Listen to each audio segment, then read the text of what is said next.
हज़रत अब्दुल्ला इब्न उमर ने घर जाके अम्मा को शिकायत की कि अम्मा मैं तो नबी पाक के ज़माने में जिहाद करता था और हसन हुसैन तो बच्चे थे, मदीना शरीफ की गलियों में खेला करते थे, पर मेरे अब्बा जी मुझे सिंगल देते हैं, उन्हें डबल देते हैं। शाम को सैयदना फारूक आज़म रज़ी अल्लाह तआला अन्हु तशरीफ लाए तो आपकी अहलिया ने ना मूड अच्छा देखा, कहने लगे छोटी सी बात करनी थी। आपका शहजादा कहता है कि आप हसन हुसैन को डबल देते हैं और मुझे सिंगल देते हैं। जनाब फारूक आज़म उसी वक्त फरमाने लगे बुलाओ अब्दुल्ला को। बुलाया, जनाब अब्दुल्ला इब्न उमर आ गए। कहने लगे ये तूने क्या कहा पुत्र कि हसन हुसैन को डबल मिला है?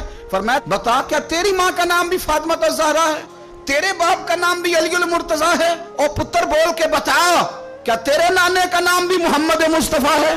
फरमाने लगे पुत्र सुन, उनके साथ कभी मुकाबला ना करना, तुम्हें मैंने खिदमत देख के दिया है और उन्हें मैंने निस्बत देख के दिया है। ये बात ना चलते चलते मौला अली तक पहुंच गई। हजरत अली बड़े राजी हुए, कहने लगे ऐसे तो नहीं ना, मेरे नबी ने फरमाया था कि उमर जन्नतियों का चिराग है, उस नबी पाक की औलाद से प्यार